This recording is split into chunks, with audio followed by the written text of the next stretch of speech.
Très chers amis, Allah Waba, c'est avec une profonde émotion que je vous accueille ce soir en ce jour si particulier du 18 juin pour rendre hommage à une âme vaillante et sacrée, Mona Mamounejad, ainsi qu'aux 9 autres femmes héroïques qui ont donné leur vie à Shiraz pour leurs convictions religieuses.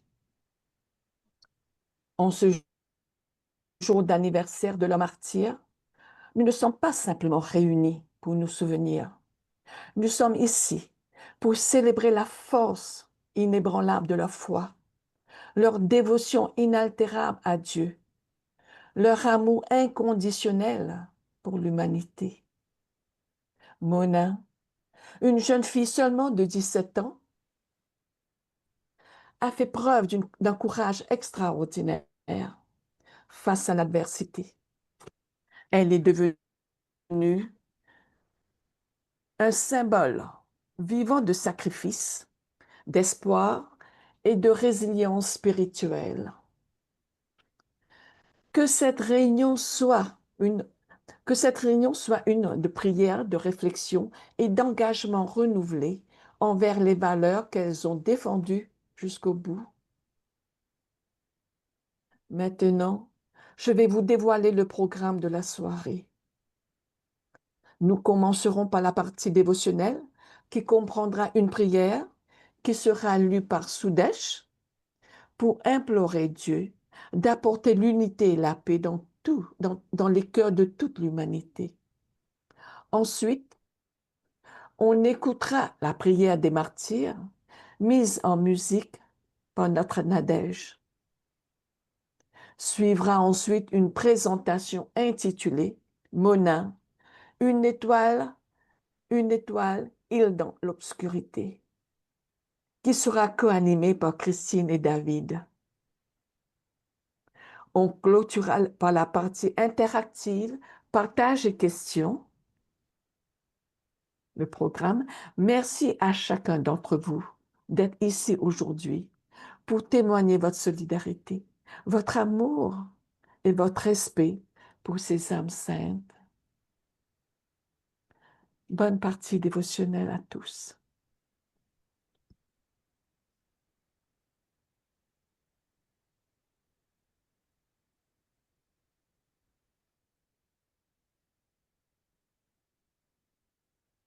Ô toi, Seigneur de bonté, tu as créé toute l'humanité d'une seule et même souche.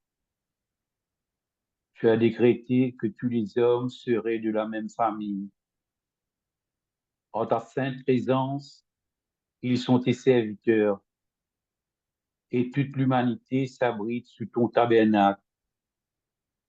Ils sont tous réunis autour de la table de ta générosité, illuminés de la lumière de ta providence. Ô Dieu, tu es bon envers tous. Tu subviens aux besoins de chacun. Tu les protèges tous. Tu leur confères la vie. Tu les as tous dotés de facultés, de talents. Et ils sont plongés dans l'océan de ta miséricorde. Ô toi, Seigneur de bonté, unis-les tous. Fais que les religions s'accordent et que les nations s'unifient, afin qu'ils se voient comme une seule famille et regardent la terre comme un seul foyer. Puissent-ils tous vivre ensemble en parfaite harmonie. Ô Dieu, lève l'étendard de l'unité du genre humain. Ô Dieu, établis la très grande paix. Ô Dieu, cimente les cœurs. Ô toi, Père bienfaisant, Dieu, régis le cœur du parfum de ton amour. Éclaire nos yeux de la lumière de ta providence. Enchante nos oreilles de la mélodie de ta parole et abrite-nous dans la forteresse de ta sollicitude. Tu es le fort, le puissant, tu es le clément, l'indulgent, qui pardonne les faiblesses des hommes.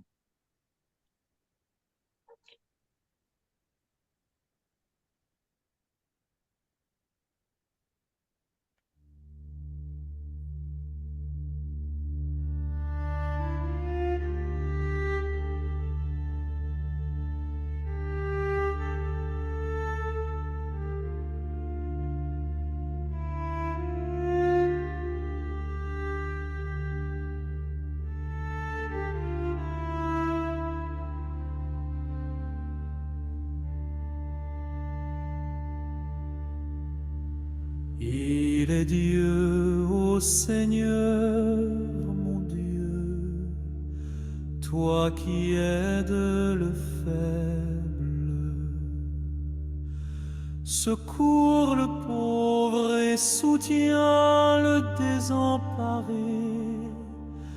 qui se tourne vers toi. Dans la plus grande humilité, je lève des mains suppliantes vers ton royaume de beauté, et je t'appelle avec ferveur de ma voix intérieure. Ô Dieu, mon Dieu, aide-moi à t'adorer. Affermis mes reins en ton service, que ta grâce renforce ma servitude envers toi, et que je reste fidèle en mon obéissance. Verse sur moi les effusions libérales de ta générosité. Tourne le regard de ta tendre bonté vers moi et plonge-moi dans l'océan de ton pardon.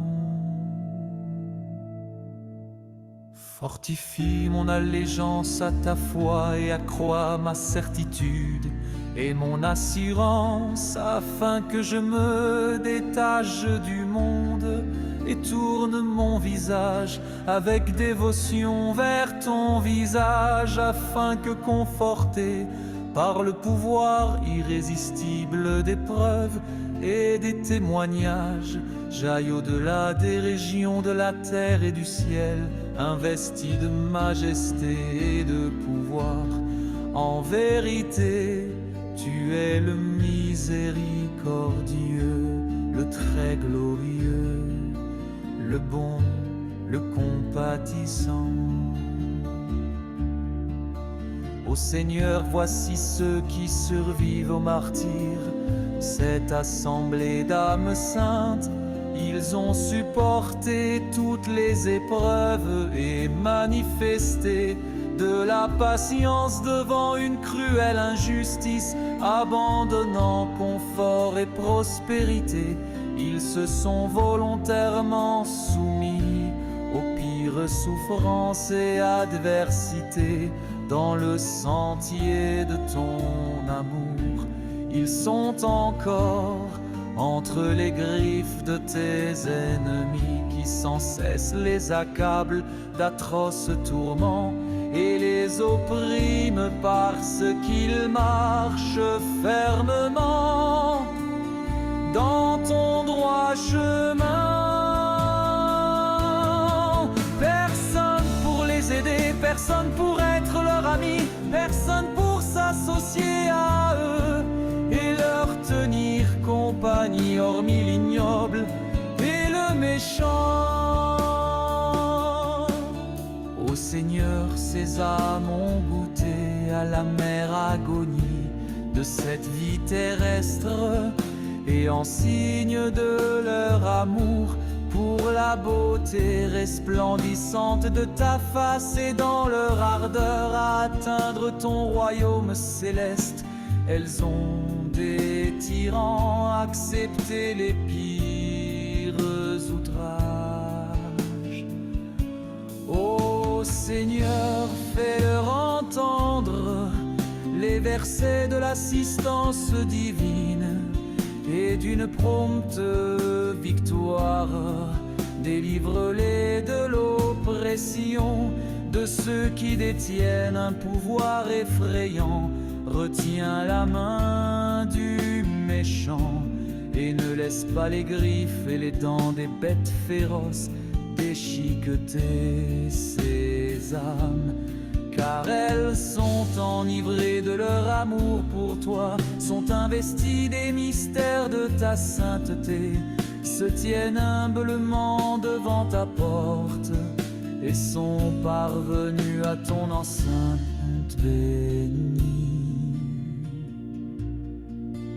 Ô Seigneur, qu'un nouvel esprit les fortifie, que leur regard s'illumine en contemplant tes preuves merveilleuses au cœur de la nuit. Accorde-leur le bien qui abonde en ton royaume de mystères éternels. Fais d'elles des étoiles brillant sur toutes les régions, des arbres luxuriants chargés de fruits et des branches s'agitant sous la brise de l'aube. En vérité, tu es le généreux, le puissant, l'omnipotent, l'indépendant. Il n'est pas d'autre Dieu que toi, le Dieu d'amour et de tendre miséricorde, le très glorieux, l'éternel magnanime.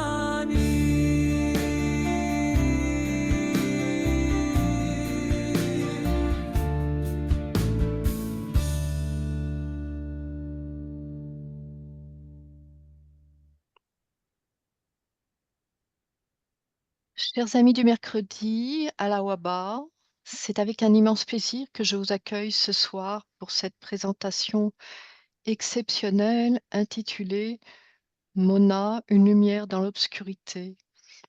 En ces temps où l'obscurité semble parfois nous entourer, il est essentiel de rappeler que même dans les moments les plus sombres, des étoiles brillent pour nous guider. Mona représente cette lumière précieuse, cette lueur d'espoir qui traverse les ténèbres et illumine notre chemin. Cette présentation nous invite à découvrir comment une seule personne, une seule âme peut devenir cette étoile salvatrice qui transforme l'obscurité en possibilité, le désespoir en espérance et l'isolement en connexion humaine. Nous explorerons ensemble l'histoire de Mona, ses défis, ses triomphes et surtout sa capacité remarquable à rayonner même dans l'adversité. Car c'est souvent dans les moments les plus difficiles que nous découvrons nos forces les plus profondes et notre capacité à éclairer le monde autour de nous. Je vous invite donc à ouvrir vos cœurs et vos esprits à cette histoire inspirante qui nous rappelle que nous avons tous en nous le pouvoir de devenir cette étoile dans l'obscurité. Sans plus attendre, plongeons ensemble dans l'univers lumineux de Mona. Merci de votre attention et une bonne présentation à tous.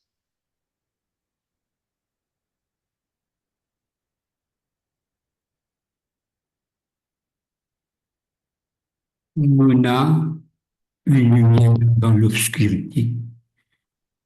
Imaginez un instant, dans le pavé de Shiraz, cette ville millénaire, où les vers de Hafez résonnent encore dans les jardins parfumés.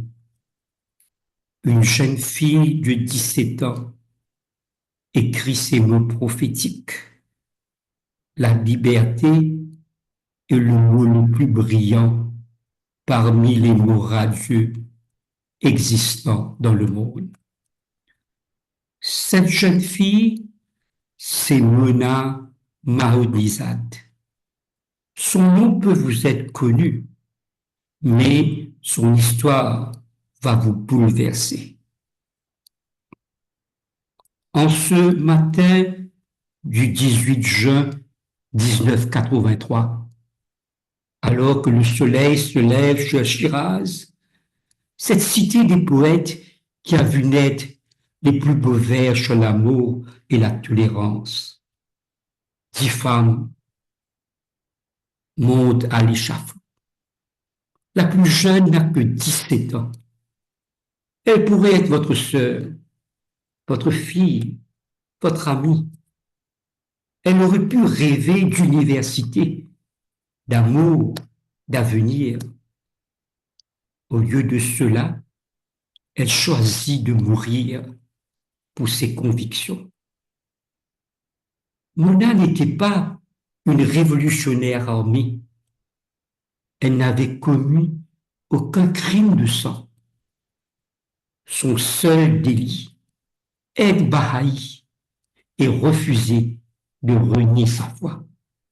Son seul crime, croire en l'égalité de tous les êtres humains, en l'unité de religion et un monde de paix. Dans une époque où l'intolérance religieuse faisait rage, où la révolution islamique broyait une minorité, Mona a choisi d'être une flamme qui refuse de s'éteindre. Quand ses geôliers lui ont proposé la liberté en échange de l'apostasie, cette adolescente de 17 ans a regardé la mort en face et lui a dit non, je préfère mourir que de régner ma foi, a-t-elle déclaré avec une sérénité qui a troublé jusqu'à ses bourreaux. Aujourd'hui, plus de 4 décennies après sa mort, nous nous rassemblons pour comprendre comment une chaîne iranienne est devenue un symbole universel. Comment une élève de terminale s'est transformée en icône de la résistance spirituelle. Comment Mona, par son sacrifice ultime, a allumé une flamme qui continue d'éclairer notre monde. Car Mona n'est pas seulement l'histoire d'une tragédie, c'est l'histoire d'une lumière qui a refusé de s'éteindre dans l'obscurité de l'oppression. C'est l'histoire de la jeunesse qui défie la tyrannie par la seule force de ses convictions. C'est l'histoire de nous tous face aux choix qui définissent notre humanité.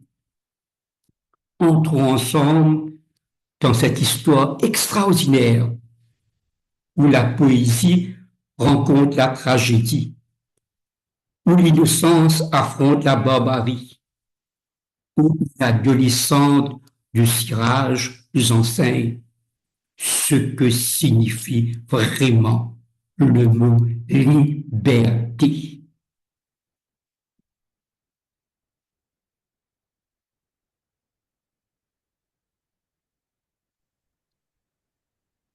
Nous allons découvrir les racines de cette magnifique lumière, l'enfance et la jeunesse engagée de Mona. La naissance de Mona, née le 10 septembre 1965 à Sanaa, au Yémen. Mona voit le jour dans une famille baï qui a choisi l'exil pour servir sa foi. Ses parents, Yadullah et Farkhonde Mahmoudnizad, ont quitté l'Iran pour propager leurs croyances. Dans cette ville aux minarets dorés, Mona grandit, entourée d'amour et de spiritualité, bercée par les prières et le dévouement de ses parents. Imaginez cette famille de pionniers. Taranès, 7 ans, grande sœur protectrice, et maintenant cette petite Mona qui gazouille dans les bras de sa mère, ignorant qu'elle vient de naître dans l'histoire. Nous allons découvrir son enfance au Yémen, dont, pendant 4 années, Mona grandit dans l'amour pur. Ses premiers mots résonnent en arabe, ses premiers pas foulent le sable yéménite. Ses premiers rires remplissent cette maison où la prière rythme les journées. Yadoullah rentre chaque soir, les mains tachées d'huile de moteur, mais le visage illuminé par la joie de servir sa communauté, tandis que sa mère, Farkhundeh, berce ses filles en chantant des prières, leur voix mélodieuse s'élevant vers le ciel étoilé du désert. Leur exil forcé en 1969. Le gouvernement du Yémen du Sud expulse brutalement tous les étrangers. La famille doit abandonner 4 années de service et de racines naissantes pour retourner en Iran. Le cœur lourd, leurs valises remplies une fois de plus. Ils décident de s'installer à Shiraz, ville sainte pour les baillis, où le Bab a proclamé sa mission en 1844. Cette cité, aux jardins parfumés, représente le berceau de leur religion. Mais l'ironie tragique veut que ce refuge spirituel devienne plus tard leur calvaire. Sa personnalité exceptionnelle, à 8 ans, elle enseigne aux enfants plus jeunes avec une patience d'adulte. À 10 ans, sa voix cristalline émeut aux larmes lors de rassemblements spirituels. À 12 ans, elle médite avec la profondeur d'un sage. Décrite comme une enfant prodige, aux yeux pétillants d'intelligence, elle possède cette intensité troublante des âmes vieilles dans de jeunes corps. La formation du caractère de Mona, ce sont ses parents qui l'observent à travers sa croissance, avec un mélange de fierté et d'inquiétude. Dans l'Iran des années 70, où être bailli devient de plus en plus dangereux. Malgré les nuages qui s'amoncellent, Mona rayonne sa force spirituelle grandissante comme une flamme que rien ne peut éteindre. La préparation inconsciente du destin veut que, à 17 ans, quand la persécution s'abattra sur sa famille, Mona possédera déjà toute la sagesse nécessaire pour affronter l'inimaginable. Son courage ne naîtra pas de l'arrestation, mais sera forgé dans chaque prière partagée avec sa mère, dans chaque exemple de service de son père, dans chaque leçon donnée aux enfants de sa communauté. La leçon universelle, pour clore ce diapo, cette vérité profonde, voici comment se forge une héroïne, non pas dans un moment de gloire, mais dans la beauté quotidienne d'une enfance nourrie d'amour de la foi. Cet enfant né dans l'exil, élevé dans la foi pure, forgé par l'exemple de parents exceptionnels, se prépare inconsciemment à devenir une lumière éternelle.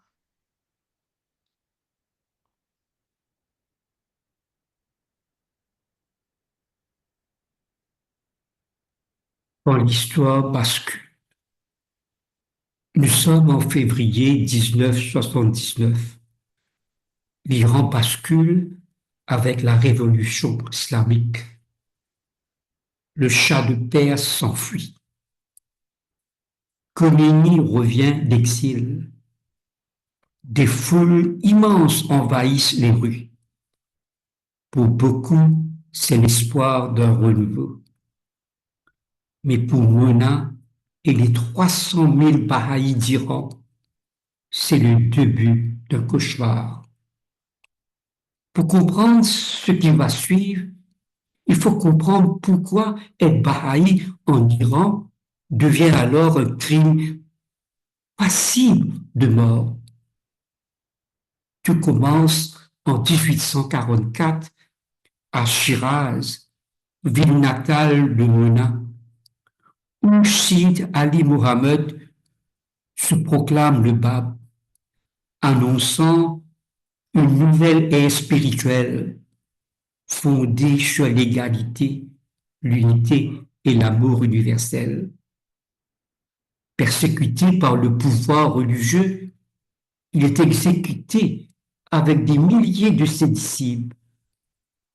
En 1863, Baha'u'llah proclame sa mission divine, naît alors la foi bahaï, religion de paix et d'harmonie. Pendant plus d'un siècle, les Bahaïs vivent sous pression, exclus de l'éducation et de la fonction publique. Leurs biens confisqués, leurs lieux sacrés profanés. Ils survivent dans la clandestinité, gardant leur foi intacte malgré les persécutions. En 1979, avec l'arrivée de la République islamique, ces persécutions atteignent un nouveau niveau. Les Bahaïs sont désormais considérés comme des apostats, des ennemis de l'État. Des accusations infondées pleuvent. Espionnage, trahison, corruption morale. Rien n'est vrai, tout est inventé. Les attaques se multiplient. Fermeture d'écoles bahaïs, licenciements massifs, destruction des cimetières, arrestations arbitraires. En 1979 et 1985, plus de 200 Bahaïs sont exécutés. Médecins, enseignants, citoyens ordinaires, simplement pour leur foi. À Shiraz, la pression monte. Yadullah, le père de Mona, voit ses amis disparaître l'un après les autres. La terreur s'installe.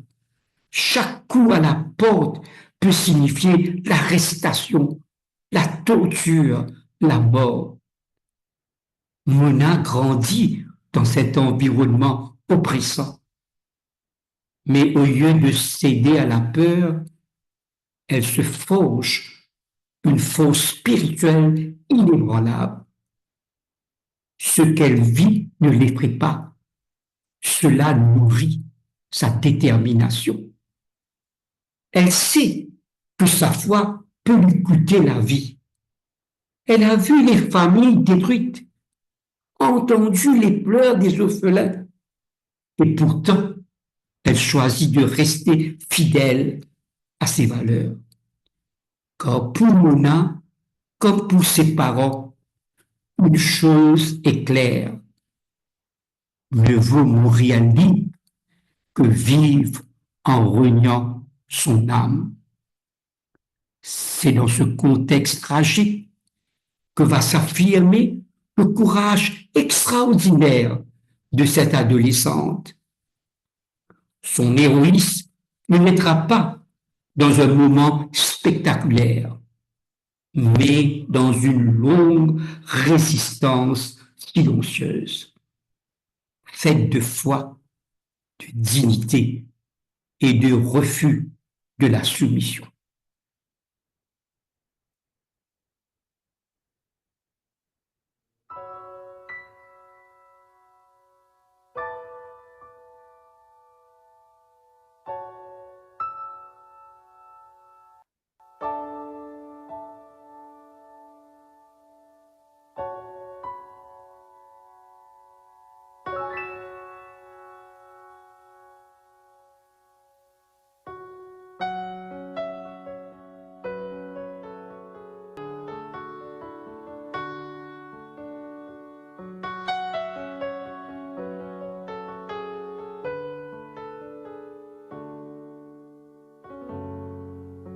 in the cradle of his faith.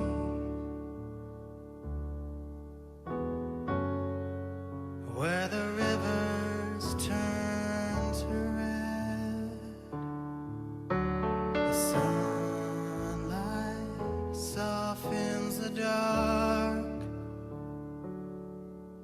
and the shadows in their lives drift apart. She stands before her fate, and the heavens open the gates. From the darkness they are called. 10 brave women to face the end. She smiles and prays for their faith, and she knows their inner souls are filled with grace. One final chance to deny. She lifts her eyes, no is her reply. Mona, angel, resolute and strong, your smile drifts across the ages and whispers your song.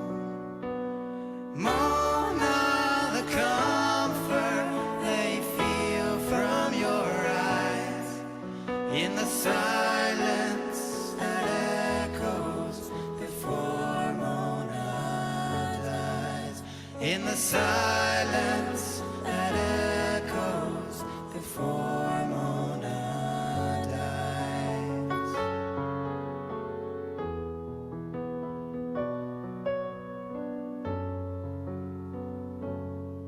She is led into the square, and all the angels have gathered there. The rope hangs down from the sky, her soul quickening prepares to fly, her heart eternally wed, a kiss for the road that leaves her for dead. Mona, angel, resolute and strong, your smile drifts across the ages and whispers your song. Mona, the comfort they feel from your eyes, in the silence that echoes before Mona dies, in the silence that echoes before Mona dies.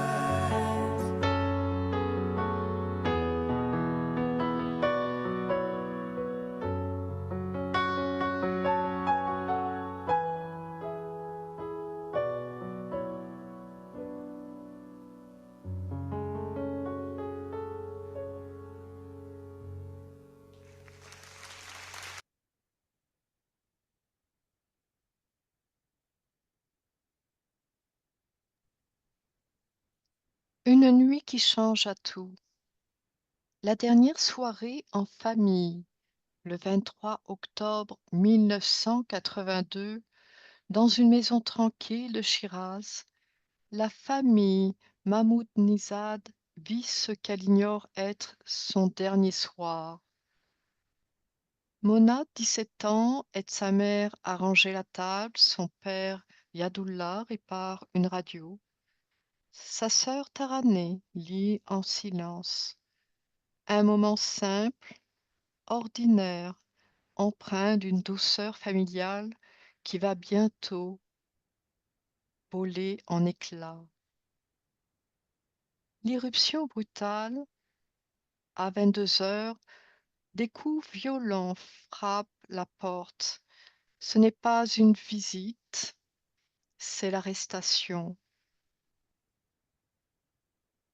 Mais la double arrestation que des gardiens de la Révolution envahissent la maison comme une tempête noire, livrés, déchirés, souvenirs piétinés, murs fouillés, l'ordre tombe, Yadoullah Mahmoudzinad, vous êtes en état d'arrestation, et quelques instants plus tard, l'impensable, et la fille aussi. Farkundez supplie, mais elle n'a que 17 ans. En vain, Mona, calme et droite, rassure sa mère. Maman ne pleure pas. Nous allons seulement dire la vérité, et la vérité ne peut faire de mal à personne. Le pacte père-fille. Dans le fourgon qui les amène, père et fille se tiennent à main. Yadoullah voit dans ses yeux cette flamme qui a vu naître, grandir, s'épanouir, et comprend que c'est peut-être leur dernier moment ensemble. Leur dialogue révèle leur détermination commune. Yadoullah, tu sais ce qu'ils vont nous demander? Mona répond, oui, papa. Ils vont nous demander de renier notre foi. Et tu sais ce que nous allons répondre? Oui, papa. Nous allons leur dire que notre foi est plus précieuse que notre vie. Yadoullah sourit à travers ses larmes. Il comprend. Sa petite fille est devenue une femme prête à tout pour sa croyance. L'enfer de la prison d'Adélabad. Derrière les murs de la prison, Mona découvre l'enfer. Cellules surpeuplées, cris de détresse, peur constante. Pourtant, elle ne se brise pas. Elle apaise les autres prisonnières, chante des prières dans l'obscurité, console avec douceur. Elle transforme la terreur en lumière. La mort du père. En mars 1983, un matin, amenée pour un interrogatoire, Mona aperçoit un cortège funèbre. Des hommes portent des corps enveloppés dans des linceuls blancs. Son cœur comprend avant son esprit. Parmi ces formes inertes se trouve son père. Yadoullah Mahmoudnizad vient d'être exécuté. Une métamorphose s'opère. La nouvelle frappe Mona comme un coup de masse. Elle chancelle, mais dans sa tête résonnent les derniers mots de son père. Notre foi est plus précieuse que notre vie. Il a tenu parole jusqu'au bout. Maintenant, c'est à son tour. Les gardes sont stupéfaits. Au lieu des cris et pleurs attendus, ils voient une jeune fille de 17 ans qui se redresse, essuie ses larmes et leur dit d'une voix claire: Je suis prête pour l'interrogatoire. La naissance d'une légende. À cet instant, Mona cesse d'être une adolescente. Elle devient une légende.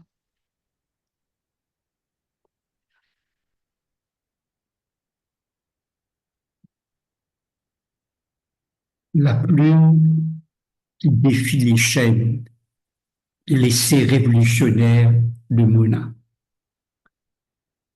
Vous savez que dans l'arsenal de la résistance humaine, peu d'or sont plus puissants que les mots. Et quand Mona, emprisonnée à 17 ans, écrit sur la liberté, elle ne rédige pas un simple devoir. elle compose un véritable manifeste spirituel dont les échos traverseront les murs de sa cellule et les décennies. Ces phrases simples mais percutantes défient un régime tout-puissant. Liberté est le mot le plus brillant parmi les mots radieux existants dans le monde. Pourquoi, dans mon pays, les membres de ma religion sont-ils enlevés la nuit, fouettés, leur maison incendiée? Tu m'as donné la liberté d'expression. Ces mots ne sont pas seulement des questions, ce sont des armes, ce sont des vérités. Mona redéfinit la liberté, non pas comme un privilège, mais comme une lumière divine, inhérente à l'âme humaine. Elle affirme qu'elle n'est pas négociable, car elle fait partie de notre essence même. Avec une maturité philosophique rare, elle interroge le paradoxe de l'histoire. Si la liberté est si naturelle, pourquoi l'homme s'en prive-t-il? En une phrase, cette adolescente exprime une des plus grandes questions de l'humanité. Mais son courage va encore plus loin. Elle dénonce ouvertement les persécutions contre les Bahaïs, arrestations nocturnes, torture, destruction des foyers, alors que ces mots pourraient lui coûter la vie. Et elle le sait. Pourtant, elle écrit. Quand pour elle, se taire serait une trahison pire que la mort. Plus révolutionnaire encore est sa revendication théologique. La liberté vient de Dieu. Elle oppose ainsi une force libératrice à celle qui opprime au nom de la religion. Pour Mona, Dieu ne condamne pas, il donne la parole, il ne soumet pas, il libère. Face aux pressions psychologiques, aux menaces, aux fausses promesses, Mona reste inébranlable. On lui ment, on la trompe, on essaie de briser son esprit. Rien n'y fait. Elle a compris ce que ses bourreaux ignorent. La vraie liberté ne réside pas dans l'absence des chaînes, mais dans la fidélité à soi-même, à ses valeurs, à sa foi. L'essai de Mouna n'est donc pas seulement un acte de courage, c'est une leçon universelle. La liberté véritable est celle qu'on refuse de perdre, même face à la mort. Dans sa cellule obscure, une jeune fille de 17 ans a révélé une vérité immortelle. La liberté, c'est ce qu'on choisit de défendre jusqu'au bout.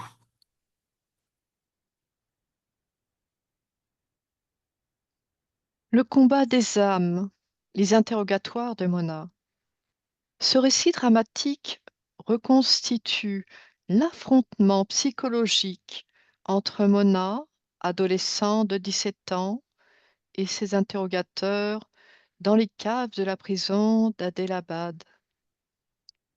Le décor de l'affrontement, dans une salle vide, éclairée par des néons impitoyables, aux murs suintants d'humidité glaciale, Mona fait face à 3 hommes en uniforme. Ses vêtements sont froissés par des semaines de captivité, mais dans ses yeux brille encore une flamme inextinguible. L'ouverture, la fausse compassion, l'interrogateur principal ouvre son dossier. Mona Mahmoudnizad, 17 ans, fille de l'espion Bahi Yadoullah, exécuté le mois dernier.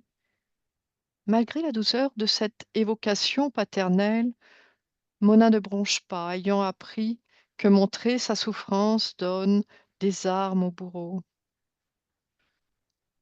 L'interrogateur adopte d'abord une voix doucereuse, tentant la séduction.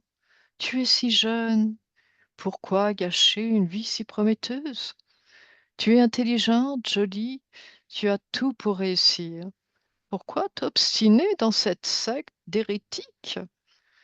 Mona répond avec clarté, je ne suis pas dans une secte, je suis Baï. Ma religion m'enseigne l'amour de tous les êtres humains, y compris de vous. L'escalade. Cris et accusations, le masque tombe immédiatement. L'interrogateur hurle. Menteuse! Bailly veut dire espionne. Ton père était un agent sioniste.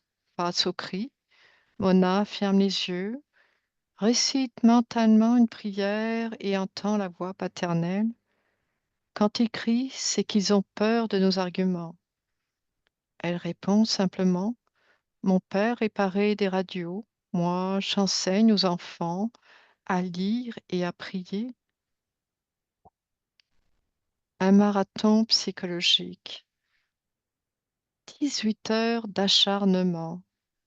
La séance dura 18 heures de questions répétées, d'accusations absurdes et de chantage éhonté. Les interrogateurs exploitent tous les leviers psychologiques. L'appât du futur. Tu pourras devenir médecin, ingénieur, il suffit de signer ce papier. La nostalgie de la jeunesse. Tes amis sortent, s'amusent, tombent amoureuses, et toi tu pourris dans une cellule. La culpabilité filiale. Ta mère pleure chaque nuit. Tu veux la faire mourir de chagrin? À chaque argument, Mona oppose sa vérité simple comme un mantra. Ma foi est plus précieuse que ma vie. L'ultimatum, l'arme de la mort, vers laquelle à la 15e heure, l'interrogateur sort son arme, la pose sur sa table. C'est avec ça qu'on a tué ton père. C'est avec ça qu'on va te tuer si tu continues tes caprices. Face à cette arme, qui a peut-être tué son père, les mains de Mona tremblent légèrement. Elle n'est qu'une adolescente, mais sa voix reste ferme. Si mon père est mort pour sa foi, alors je suis fière d'être sa fille. Si vous me tuez pour la même raison, je serai fière de le rejoindre. Le dernier stratagème, l'exemple du renégat. On amène un homme barbu et prospère, ancien bailli converti à l'islam, qui récite son témoignage appris par cœur. Mais Mona voit dans ses yeux une tristesse infinie, une honte qui le ronge, et comprend qu'il a vendu son âme pour sauver sa peau. Avec compassion, elle lui dit, je respecte votre choix, mais mon choix à moi, c'est de rester fidèle à ce que je crois vrai, même si cela me coûte la vie. La victoire de l'âme après 18 heures, il la ramène dans sa cellule, épuisée et vaincue. Mona s'effondre physiquement, mais son esprit rayonne de joie. Elle a tenu, gardé sa dignité, prouvé qu'une adolescente désarmée peut être plus forte que des bourreaux armés. Dans le couloir, l'interrogateur avoue sa défaite. Cette gamine est impossible. Elle préfère vraiment mourir que de céder. Le secret de la résistance. Le récit révèle le secret de Mona. Elle ne se bat pas pour éviter la mort, mais pour donner un sens à sa vie. Ce sens, personne ne peut le lui voler. Plus il la torture, plus elle brille, car ils affrontent une âme libre dans un corps enchaîné, quelque chose qu'ils ne comprennent pas et ne peuvent vaincre.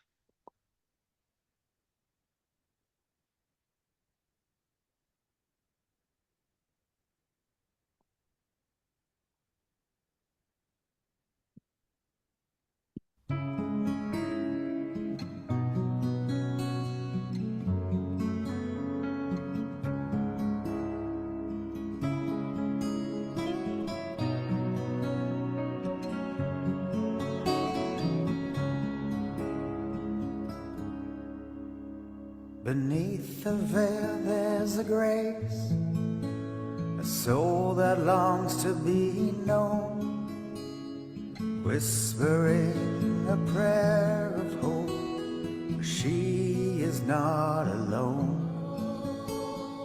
Bound by love they are 10, women torn from their lives.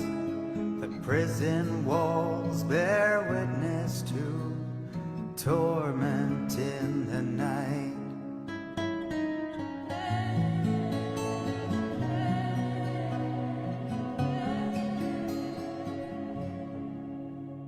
A mother and her daughter, a friend, a child, and a wife, refusing to recant their faith, they sacrifice their lives.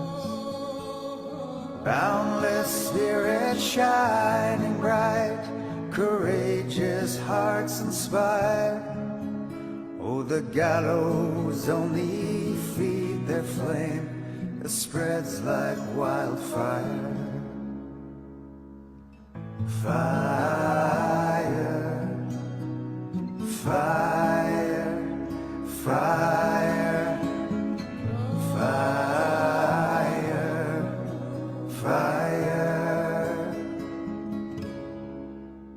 And they're taken to the scene the last time you inhale, and bravely lift your veil. The world longs to hear your voice, for justice to prevail. And now your shackles are all gone, and your voices will carry on. You break the chains that tie you down. Come gather round, the story's just begun.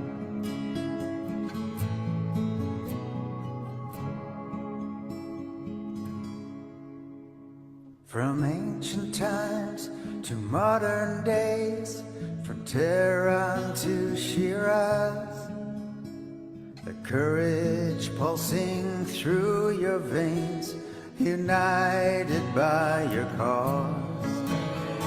Side by side you raise the call, your voices rising higher. Now's the time for all to hear, woman's voice on fire. Fire, fire, fire, fire, fire. And they're taken to the scene the last time you inhale, and bravely lift your veil. The world longs to hear your voice, for justice to prevail. And now your shackles are all gone, and your voices will carry on. You the chains that tie you down. Come gather round, the story's just begun.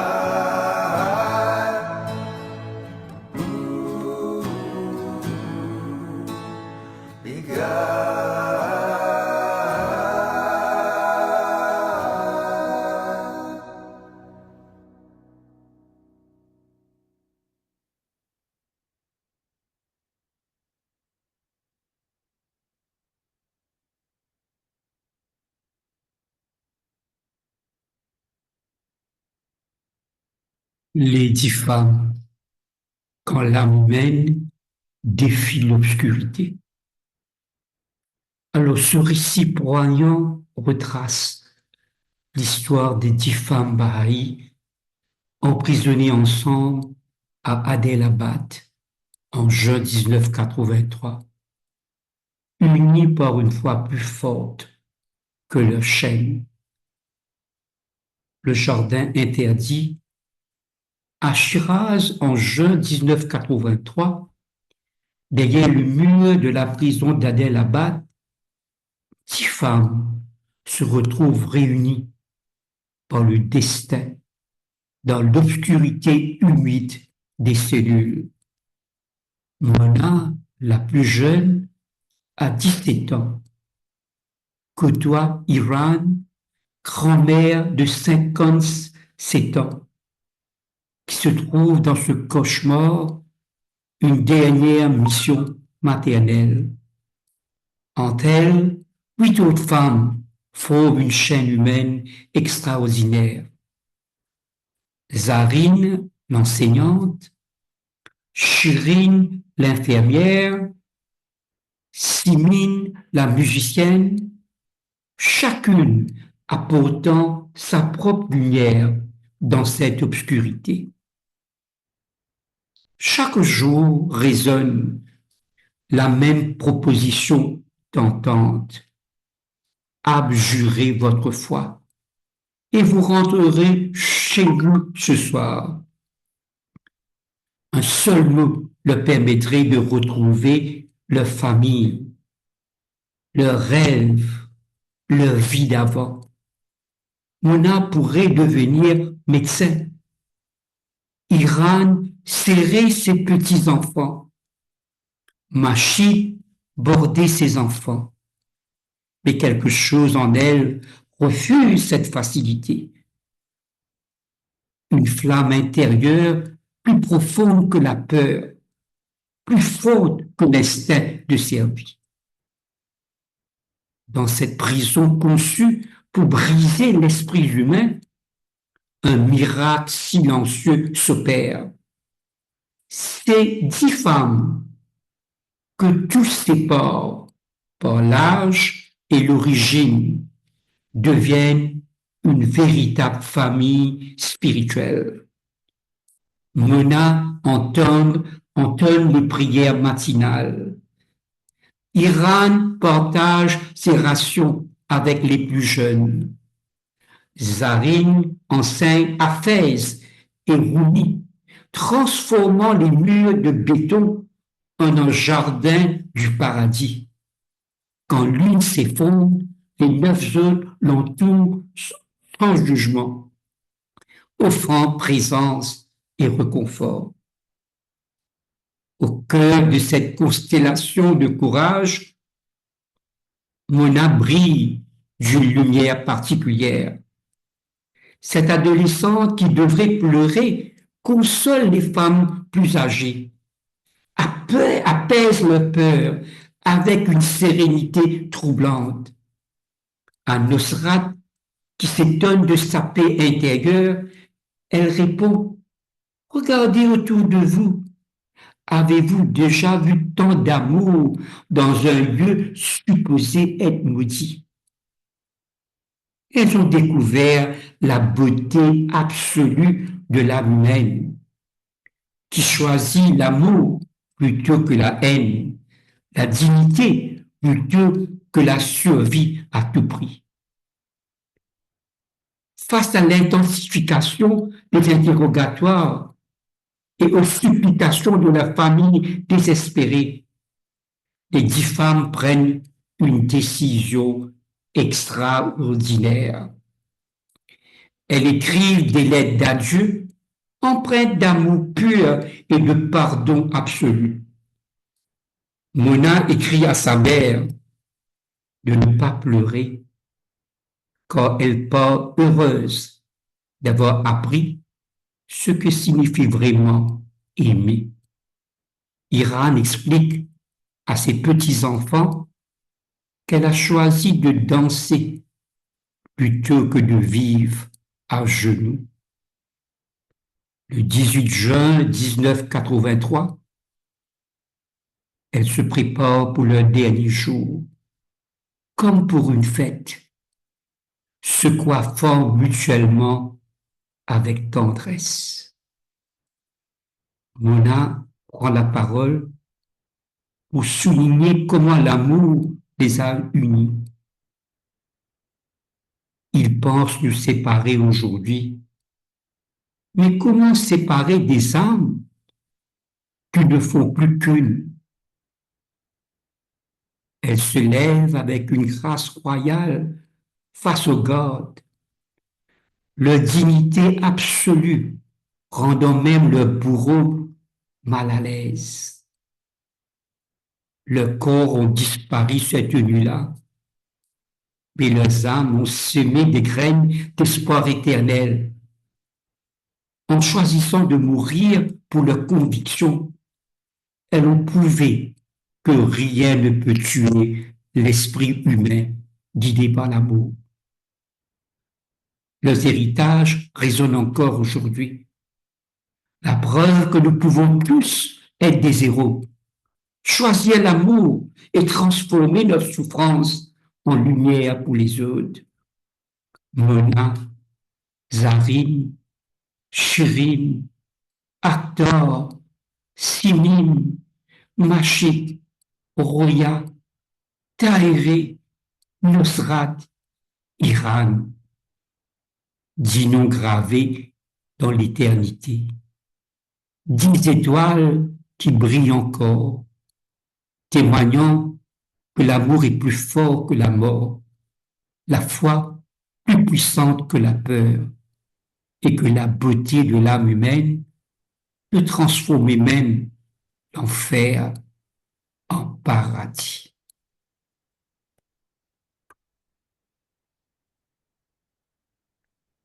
Le procès secret, quand la justice meurt dans l'ombre. En juin 1983, après 9 mois de détention brutale à la prison d'Adel Abad, 10 femmes baillies sont enfin conduites devant ce qu'on appelle un tribunal. Mais il ne s'agit pas que d'une mascarade. C'est une dernière tentative pour briser leur foi par une parodie de justice. Dans les bureaux obscurs, loin de toute lumière, la sentence a déjà été écrite. Ces femmes dérangent, non pas par leurs actes, mais par leur simple présence, par cette paix qui émane d'elles, par cette vérité qu'elles incarnent sans violence ni haine. Le procès se déroule en quelques heures à peine. Aucun avocat n'est présent. Les juges formés à la seule école de la terreur lisent un verdict déjà rédigé à l'avance. Coupable de tous les chefs d'accusation, condamné à mort. Les accusations, des mensonges grotesques, espionnage, corruption sociale, hérésie religieuse, comme si le fait de croire en l'égalité entre les hommes et les femmes pouvait être un crime, comme si aimer son prochain pouvait menacer un État. On leur propose alors une ultime chance, abjurer publiquement leur foi devant les caméras. Un mot, et elles retrouveraient leur famille. Mais ces 10 femmes savent que ce mot serait un mensonge. Et un mensonge, même pour sauver sa vie, est une trahison trop grande. De retour dans leur cellule, elles partagent une conversation silencieuse. Pas de discours, pas de colère, juste des regards complices, des mains serrées, une décision prise ensemble. Ne pas céder, ne jamais mentir sur ce qu'elles sont. Le lendemain, face aux caméras, Mona, la plus jeune, s'avance. D'une voix calme et claire, elle répond au juge. Votre Excellence, nous vous remercions pour cette dernière chance. Mais nous ne pouvons renier ce qui fait de nous des êtres humains. Notre foi n'est pas un manteau que l'on ôte selon la météo, elle est notre âme, et une âme ne se vend pas, même contre la vie. Les autres acquiescent en silence. Le refus n'est pas un défi, c'est un choix fait avec amour, avec lucidité, avec dignité.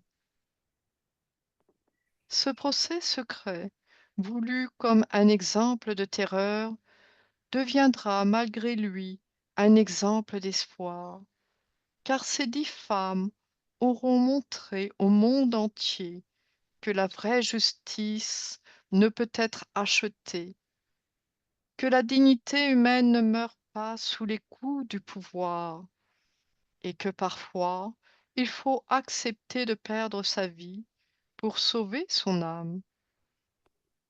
Et même après leur disparition physique, leur courage continue de parler. Il résonne encore aujourd'hui.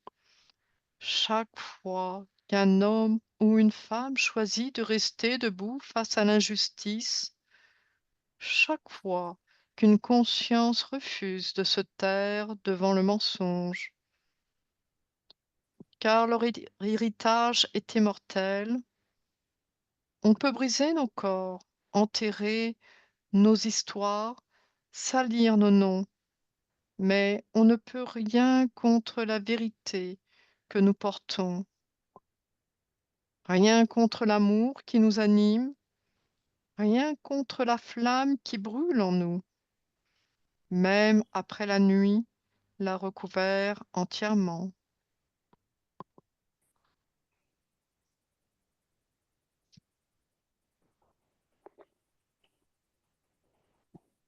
L'aube du 18 juin, quand l'humanité toucha le divin. Le 18 juin 1983, dans les ténèbres précédant l'aube, 10 cœurs battent encore dans la prison d'Abel Adab. 10 femmes s'apprêtent à franchir le voile qui sépare ce monde de l'éternité. Mais ce qui devait être un spectacle de terreur va se transformer en la plus pure des symphonies d'amour que l'humanité ait jamais connue. Dans leurs cellules humides, ces femmes vivent leurs dernières heures terrestres dans une sérénité extraordinaire. Aucune ne pleure, aucune ne supplie, aucune ne maudit le sort qui les frappe. Mona, la Benjamine de 17 ans, serre les mains ridées d'Iran, la doyenne vénérable. En elle règne un silence plus éloquent que tous les discours. Elles ont dépassé la peur, transcendé la mort elle-même, Mes sœurs, murmure Zarine, l'enseignant dévoué, demain nous serons libres, vraiment libres. Chérine, l'infirmière compatissante, sourit à travers ses larmes, les premières qu'elle verse, non pas de peur, mais de reconnaissance pour cette famille spirituelle que le destin lui a offert dans ces derniers jours. Comment aurions-nous pu imaginer, chuchote Simine, la musicienne, que nous trouverions tant d'amour dans un lieu de haine? Elles prient ensemble, leurs voix se mêlant dans un chant d'adieu qui monte vers les étoiles. Point de lamentation, point de reproche au Créateur, juste cette paix profonde de celles qui ont choisi leur chemin en pleine conscience et n'éprouvent aucun regret. L'aube du 18 juin se lève, froide et grise. Dans le cœur de la prison, des hommes en uniforme tressent les potences. 10 cordes dansent dans le vent matinal, comme des serpents de chambre, prêts à étrangler l'innocence. Les gardiens eux-mêmes sont mal à l'aise. Ils ont vu passer tant de prisonniers, tant de condamnés. Mais ces femmes, il y a quelque chose de différent chez elles, quelque chose qui les trouble profondément.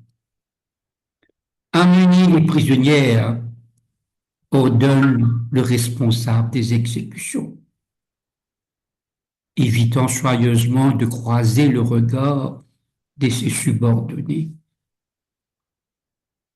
Quand les portes de la cellule s'ouvrent, les 10 femmes se lèvent comme une seule entité. Point de chaînes qui éclatent, point de sanglots qui déchirent l'air. Juste cette procession silencieuse des femmes qui marchent vers leur destin avec la grâce souveraine des reines. Mona ferme la marche. Ses 17 ans rayonnant d'une lumière que le mur de prison n'ont pas réussi à ternir. Elle pose sa main sur l'épaule de chacune de ses compagnes, geste d'adieu et de bénédiction à la fois. Dans la cour, les gardiens reculent instinctivement. Ces femmes qui vont mourir dégagent une force, une épée qui les impressionne plus que tous les cris de rage qu'ils ont entendus. Mes sœurs, dit Mona, d'une voix claire qui porte dans l'air glacé. Nous allons être séparés quelques instants, mais nous nous trouverons bientôt. C'est alors que se produit l'impensable. Mona s'avance vers le bourreau, cet homme au visage masqué qui a déjà donné la mort tant de fois. Mais devant cette adolescence, aux yeux purs, il hésite. Monsieur, dit-elle, avec cette politesse esquisse qui caractérise les âmes nobles, j'ai une faveur à vous demander. Le bourreau déconténancé balbutie. Que veux-tu? Laisse-moi être la dernière. Permettez-moi d'accompagner mes sœurs dans leur voyage. Elles sont mes mères, mes amis, ma famille. Je ne peux pas les abandonner maintenant. Le responsable des exécutions fronce les sourcils. Cette requête le dérange profondément. Habituellement, les condamnés supplient d'être les premiers pour abréger leur supplice. Mais cet enfant veut être la dernière. Tu es la plus jeune, tant-il de l'a raisonné. Nous pourrions encore. Mais Mona secoue la tête avec un sourire d'une infinie douceur. Merci pour votre compassion, mais ma place est avec mes sœurs jusqu'au bout. L'exécution commence dans cette atmosphère irréelle. Une à une, les femmes montent sur l'échafaud et à chaque fois, Mona est là, à quelques mètres, qui prie pour celle qui va mourir. Quand Iran, la grand-mère véritable, pose le pied sur la plateforme fatale, Mona lève les yeux vers elle. Ma mère bien-aimée, que Dieu vous accueille dans ces jardins éternels. Merci pour tout l'amour que vous nous avez donné. La vieille femme sourit, rassemblant ses dernières forces pour bénir cet enfant qui l'a consolé pendant des mois. Ma petite étoile, nous t'attendrons de l'autre côté. Quand Zarine, l'enseignante, arrive à son tour, Mona récite des vers qui transforment cet instant atroce en prière. Ô Zarine, vous qui avez ouvert tant d'esprit à la beauté, que votre âme s'élève vers la lumière éternelle. Une à une, ses compagnes partent vers l'éternité. Et Mona reste là, témoin de leur courage, gardienne de leur mémoire, prêtresse de cette cérémonie sacrée qui transfigure l'horreur en beauté. Enfin, il ne reste plus qu'elle. Mona, 17 ans, seule face à ses bourreaux. Mais étrangement, c'est elle qui semble la plus forte dans cette cour de prison maudite. Elle monte les marches de l'échafaud avec la grâce d'une mariée montant vers l'autel. Ses lèvres murmurent des prières, mais son visage rayonne d'une joie mystérieuse et inexplicable. Quand le bourreau s'approche avec la corde, elle fait un geste qui glace le sang de tous les témoins. Elle tend la main vers la corde, les fleurs de ses doigts délicates, puis l'embrasse. Vous qui allez me porter vers mon bien-aimé, murmure-t-elle à l'instrument de sa mort, soyez bénis. Les gardiens reculent, saisis d'une terreur sacrée. Jamais ils n'ont vu cela. Jamais ils ont assisté à une telle transformation de la mort en amour. Oui, dans un geste qui défie toute compréhension humaine, Mona prend elle-même la corde et place le nœud autour de son cou. Personne ne me tue, dit-elle d'une voix qui porte jusqu'au coin les plus reculés de la cour. Je donne ma vie librement par amour. Debout sur l'échafaud, Mona lève les yeux vers le ciel qui commence à se teinter de rose. Ses dernières paroles résonnent comme une bénédiction éternelle. Mon Dieu, je vous offre ma vie pour l'unité de l'humanité. Pardonnez à ceux qui ne savent pas ce qu'il faut. puisse ma mort servir à la paix du monde. Elle ferme les yeux et sur ses lèvres flotte encore ce sourire qui a illuminé ces derniers mois d'emprisonnement. Baha'u'llah, je viens vers vous. Quand tout est consommé, quand le silence retombe sur la cour de prison, quelque chose d'inexplicable s'est produit. Plusieurs gardiens pleurent comme des enfants. Des hommes endurcis par des années de violence fondent en larmes. L'un d'eux, un officier révolutionnaire qui a assisté à des centaines d'exécutions, murmure avec stupéfaction: qu'avons-nous fait? Nous avons tué des saintes.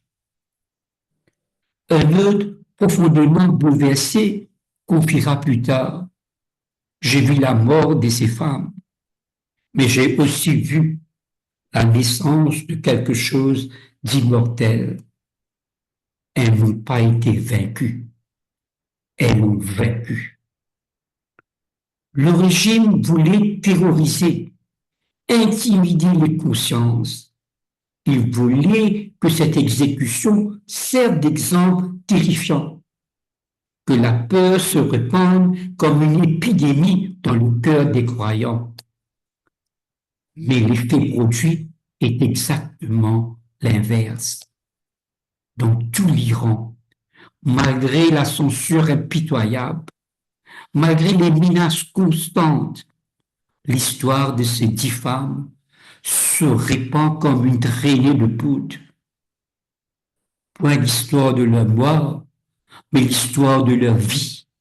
Point le récit de leur défaite, mais le témoignage éclatant de leur victoire. Des gens qui n'avaient jamais entendu parler de la foi bahaï découvrent, à travers le sacrifice de ces femmes, une spiritualité capable de transformer la souffrance en amour, la mort en résurrection véritable. Aujourd'hui, 40 ans plus tard, leur nom brille encore dans la mémoire du monde.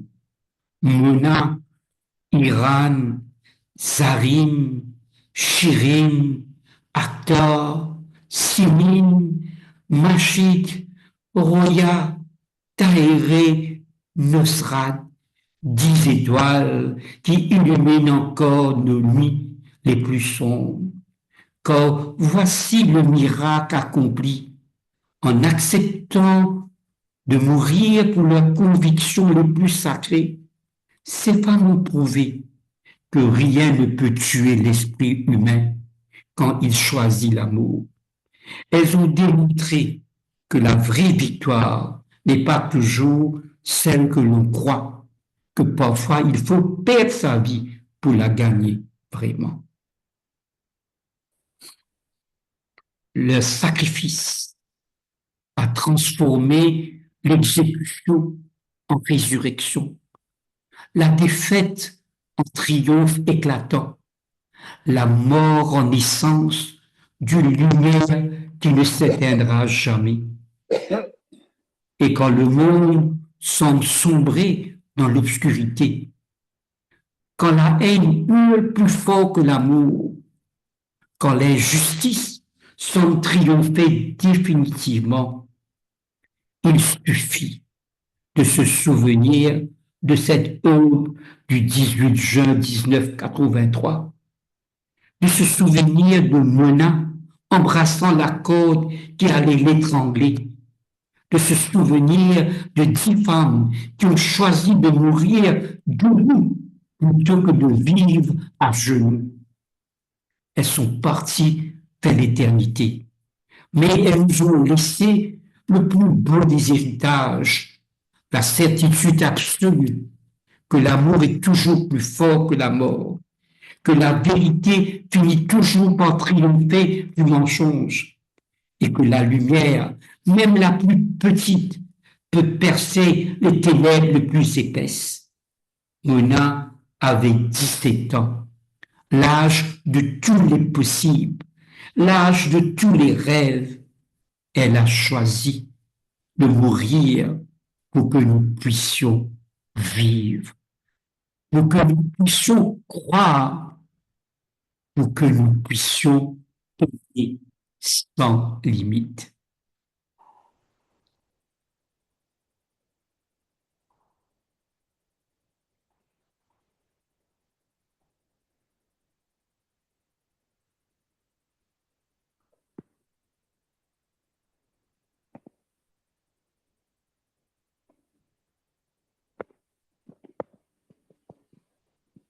Maintenant, voyons les témoignages sur Mona. Dans l'obscurité de la prison d'Abdelabad, une lumière refusait de s'éteindre. 40 ans après sa mort, Mona, une jeune fille bahaï iranienne, exécutée à l'âge de 17 ans, continue d'illuminer le monde par l'impact profond qu'elle a eu sur ceux qui l'ont connue. Son histoire, tissée de foi, de courage et de compassion, résonne à travers les témoignages bouleversants de ses compagnes de cellule, de sa famille, de ses geôliers et même des figures internationales. Dans la cellule 14, Zarine Moukimi Abiyani se souvient de l'hiver 1983, du froid glacial et de la peur omniprésente, mais aussi de Mona, cette adolescente qui transformait leurs enfers en un lieu de paix, avec une sérénité inébranlable. Elle consolait les autres prisonnières, récitait des prières et offrait une force inexplicable à celles qui semblaient avoir perdu tout espoir. Une autre co-détenue raconte que Mona souriait même lorsque venait la chercher pour des interrogatoires, comme si c'était elle qui devait rassurer les autres. Même une gardienne de prison, indifférente, fut marquée par l'humanité de Mona. Cette adolescente, malgré les mauvais traitements, continuait à la saluer poliment chaque matin et prier pour celles qui étaient censées être ses oppresseurs. Ce comportement fit naître chez la gardienne un doute profond sur la nature de son propre rôle et de sa foi. Alors, pour Yadoula, son père, la dernière rencontre avec Mona dans une salle d'audience fut un moment à la fois déchirant et illuminant. Elle rayonnait d'une paix intérieure indicible, lui disant simplement « Papa, sois fier de moi. Je vais rejoindre le royaume de Dieu. » Pour Tarani, sa sœur, les lettres de Mona depuis la prison étaient autant des messages d'espoir et de liberté envoyés depuis les ténèbres. C'était Mona enfermée qui consolait sa famille libre. Des intellectuels comme le docteur Firouz, historien à Yale, ont été profondément touchés par la maturité spirituelle de Mona, exprimée de son plus jeune âge. Jana Alaï, représentant Baha'i aux Nations Unies, témoigne de l'impact universel de l'histoire de Mona, capable d'ébranler des diplomates aguerris. Le monseigneur Desmond Tutu souligna que Mona transcende les frontières religieuses incitant tous les êtres humains à réfléchir sur la véritable spiritualité, celle de l'amour et du pardon. Son exemple a changé de vie. Un ancien magistrat iranien, hanté par son rôle dans le procès des Bahaïs, finit par quitter l'Iran, incapable de continuer à servir un système injuste. Shirin Ebadi, prix Nobel de la paix, considère Mona comme faisant partie du panthéon des héros iraniens, symbole d'un Iran spirituel, tolérant et fidèle à ses convictions. 40 ans après sa mort, Mona continue de vivre dans les mémoires, dans les voix tremblantes de ceux qui l'ont aimée et dans les cœurs de ceux qui, comme nous, découvrent son histoire. Elle qui rêvait d'enseigner aux enfants est devenue l'institutrice de l'humanité entière. Sa vie brève mais lumineuse nous rappelle que certaines âmes peuvent éclairer le monde bien au-delà de leur temps.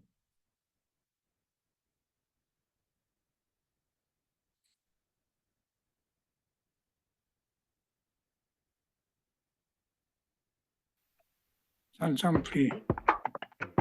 Allô?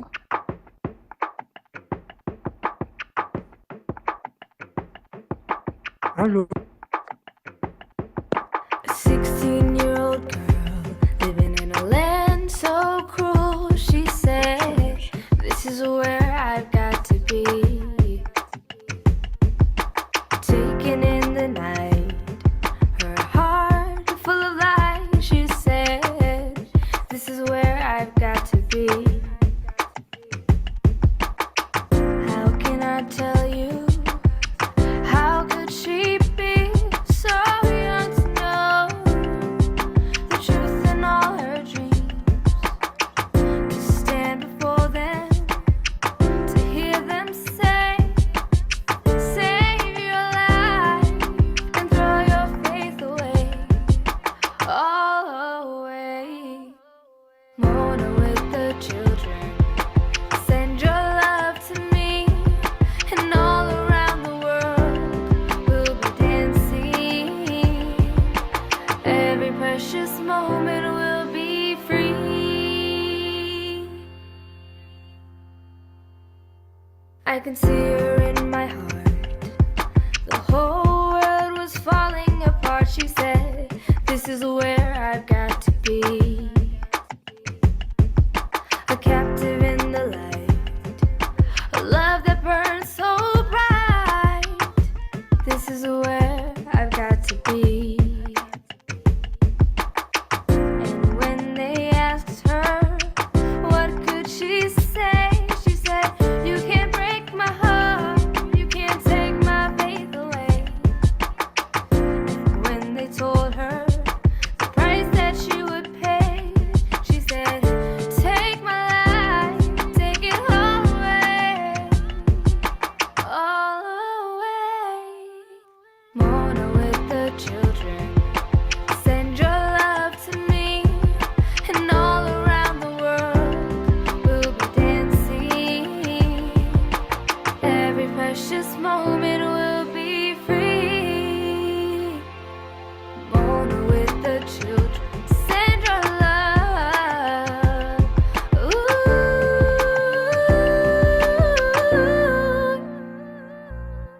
Every precious moment will be free.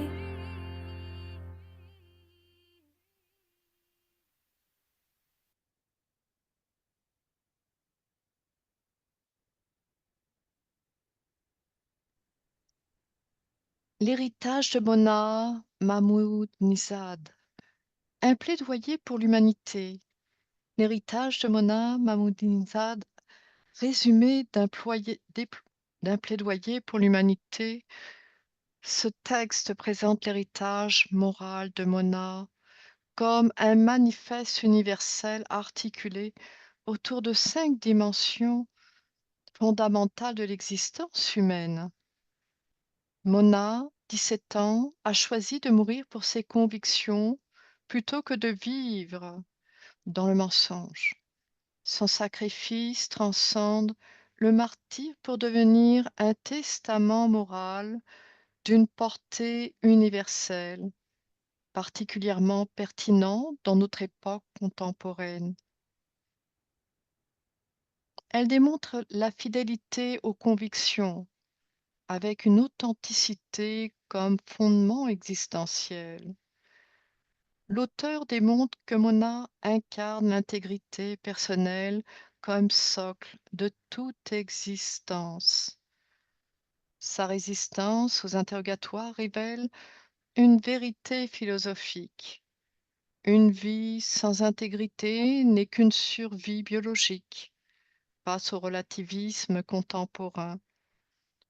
Son exemple rappelle l'existence de lignes rouges, infranchissables, non par dogmatisme, mais par préservation de notre humanité.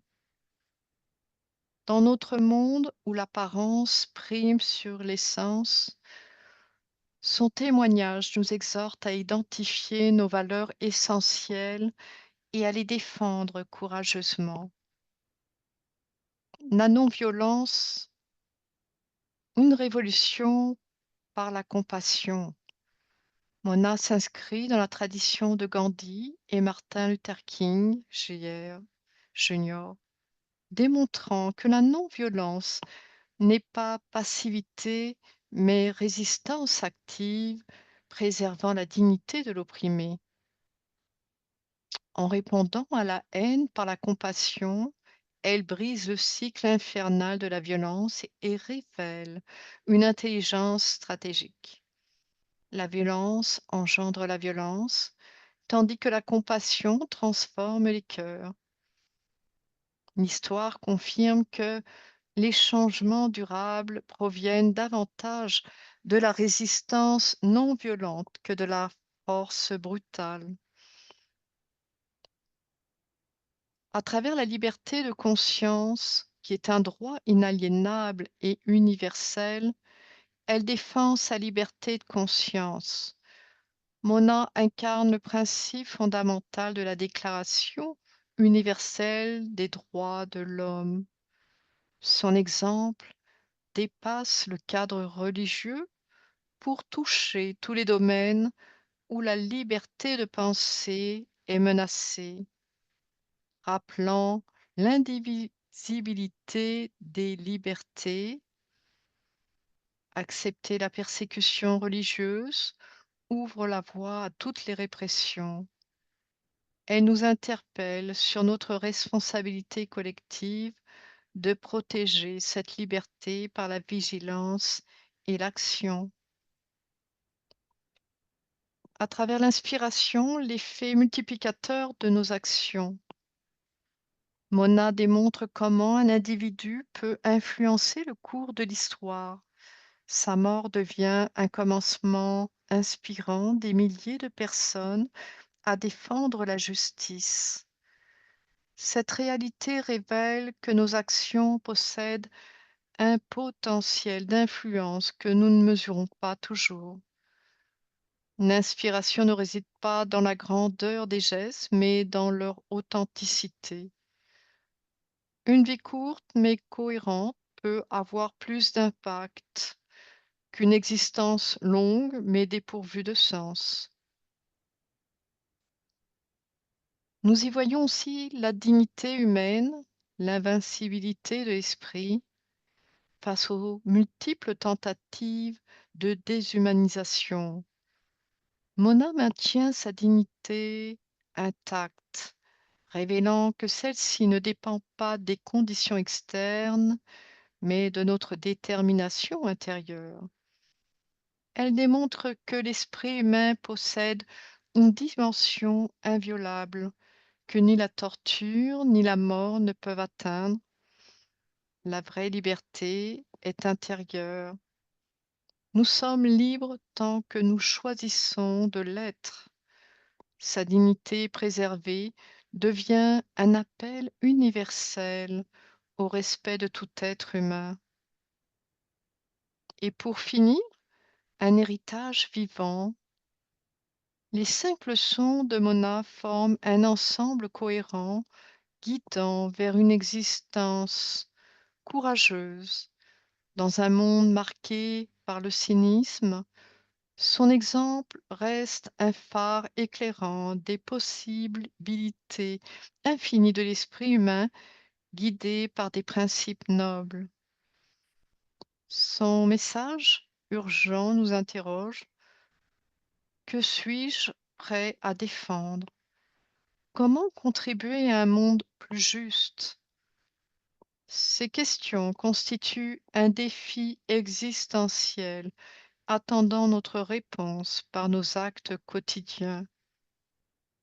Mona nous a montré qu'il est possible de transformer une défaite en victoire éternelle, une mort en renaissance universelle. À nous de prouver que son sacrifice n'a pas été vain en incarnant les valeurs pour lesquelles elle a donné sa vie.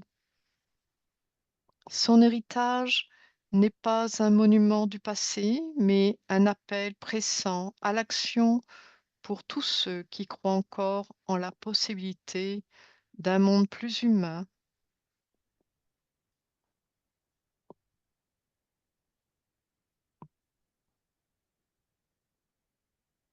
Le rêve de Mona. Le rêve de Mona est que toute l'humanité adhère aux principes énoncés par Baha'u'llah en 1863, qui sont les conditions essentielles pour bâtir un monde de paix, de justice et de prospérité. Ces principes sont les suivants: l'unité de Dieu, l'unité de la religion, l'unité de l'humanité, égalité des droits de l'homme et de la femme, l'abolition des préjugés, la recherche indépendante de la vérité, l'harmonie entre la science et la religion, l'élimination des extrêmes de richesse et de pauvreté, l'éducation universelle, la religion comme source de paix et pour terminer, l'importance de la prière et de la méditation.